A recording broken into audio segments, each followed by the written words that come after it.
स्वतंत्रता दिवस पर दिल्ली स्थित कांग्रेस मुख्यालय में वंदे मातरम के कथित अनादर के विरोध में गुरुग्राम में भाजपा कार्यकर्ताओं ने जिलाध्यक्ष सर्वप्रिय त्यागी की अगुवाई में सिग्नेचर टावर से गुरु कमल तक कैंडल मार्च निकाला और कांग्रेस नेताओं से सार्वजनिक माफी की मांग की।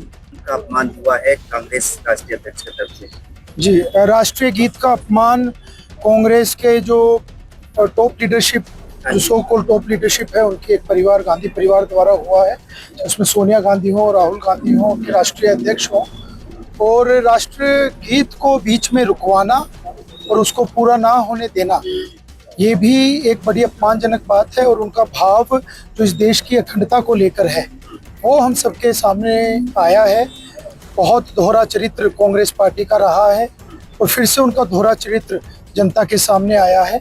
आज एक सांकेतिक रोष प्रदर्शन युवाओं के द्वारा किया गया है और एक मैसेज कांग्रेस को दिया जा रहा है कि आप इस देश की अखंडता पे बार बार प्रश्न चिन्ह उठाएंगे, इस देश की संस्कृति का सम्मान नहीं करेंगे, हमारे कल्चर को, हमारे वैल्यूज़ को बार बार डिग्रेड करने की कोशिश करेंगे, तो इस देश का युवा ये चीज़ नहीं सहने वाला है और इसकी प्रतिक्रिया उसके रोष से दिखेगी। हम सड़कों पर उतरेंगे, हम कांग्रेस दफ्तरों का घेराव करेंगे और जब तक वो सार्वजनिक रूप से आकर इसकी माफ़ी नहीं मांगते हैं, तब तक ये हमारे रोष प्रदर्शन जारी रहेंगे। इसी क्रम में आज हमारे हरियाणा प्रदेश के सभी 27 जो संगठनात्मक हमारे ज़िले हैं, उन 27 जिलों पर ऐसा एक रोष प्रदर्शन, कैंडल मार्च, विभिन्न प्रकार से युवा अपना आक्रोश समाज के बीच में दिखा रहे हैं, सड़कों पर उतर रहे हैं और एक ही डिमांड कर रहे हैं कि कांग्रेस पार्टी का जो ये गांधी परिवार है, इसको सार्वजनिक रूप से आकर, जैसे इन्होंने सार्वजनिक रूप से हमारे राष्ट्रीय गीत का अपमान किया है, उनको सार्वजनिक रूप से आकर पूरे देश से माफ़ी मांगनी पड़ेगी और उस राष्ट्रीय गीत को दोबारा दोहराना पड़ेगा। सर, कांग्रेस पार्टी का जान के ये अपमान कर रही है। देखिए, इंटेंशनली, अगर अनइंटेंशनली होता तो उनकी एक 30 सेकंड की बाइट भी आ सकती थी। वो वहाँ पर खड़े होकर बोल भी सकते थे कि हमारे माध्यम से एक अनइंटेंशनल एक्टिविटी हुई है, इसका हम खेद प्रकट करते हैं। एक बार शुरू से सामूहिक वंदे मातरम सब लोग करें, तो उन्होंने नहीं किया और बार बार एक्शंस करना नहीं, ये वंदे मातरम नहीं होना चाहिए। कांग्रेस की तरफ से पोस्टर जारी हुआ है कि प्रधानमंत्री ने जो बैच लगाई थी लाल किले पर, वो भी झंडा था। देखिए, कांग्रेस तो इस विषय को काउंटर करना चाह रही है। तो जो राष्ट्रीय गीत है, ये हमारे शहीदों का जो त्याग, तपस्या, बलिदान है, उसका प्रतीक है।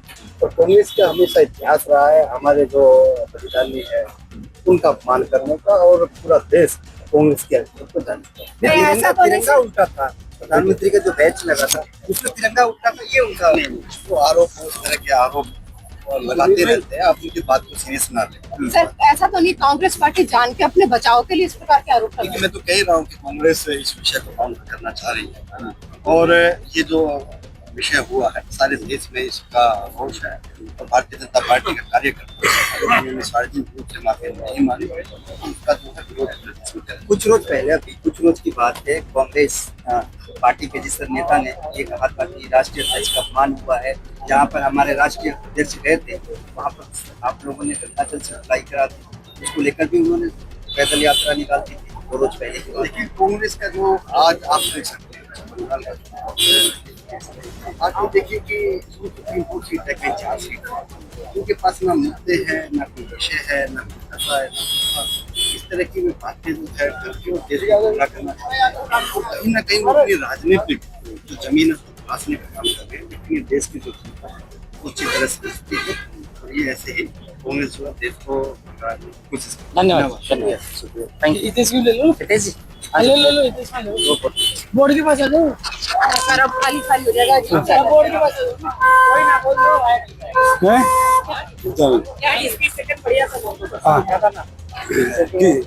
आज आक्रोश आलोचना की जाए उतनी ही कम है, और वो भी पूरे उनके राष्ट्रीय अध्यक्ष और जो सुप्रीम राष्ट्रीय अध्यक्ष राहुल गांधी जी, सोनिया गांधी जी, उनके बीच में रहते हुए ये ऐसा वंदे मातरम जी का इनका अपमान किया, जो हमारा राष्ट्रीय गीत है। इसका बहुत भारी पूरी जनता के अंदर आक्रोश है और हम ये चाहेंगे कि इसका वो अपने माफी मांगे। जिस तरीके से अभी हमारे आपने देखा कि हमारे यूथ के अध्यक्ष जी ने कहा, हम सभी के सभी 27 जिलों के ऊपर उनके खिलाफ धरना और प्रदर्शन करेंगे और जब तक वो माफी नहीं मांगते हम उनको छोड़ेंगे नहीं। सर, पढ़े लिखे सभ्य लोग भी इस प्रकार से राष्ट्रीय गीत का अपमान कर रहे हैं, क्या कहेंगे इसको? देखिए ये उनकी ना मानसिकता जो है वो बड़ी गिरी हुई मानसिकता है। वो बातें तो बहुत बड़ी बड़ी करते हैं पब्लिक के अंदर कि हम ये करना चाहते हैं, देश को वो बनाना चाहते हैं, पर ये एक बड़ी छोटी सी उनकी मानसिकता है कि जो वो सारी दुनिया के सामने उजागर हुई है। जो इस देश को 2047 में फिर से विश्व गुरु बनाने का जो प्रण लिया है, इस प्रण को पूरा करने में ये जो आगे आने वाली पीढ़ी है ये पूर्णतः सक्षम है। और मैं ये बात ताल ठोक के कह सकता हूं कि आने वाले समय में इस देश का नाम विश्व के मानचित्र पे राज करेगा।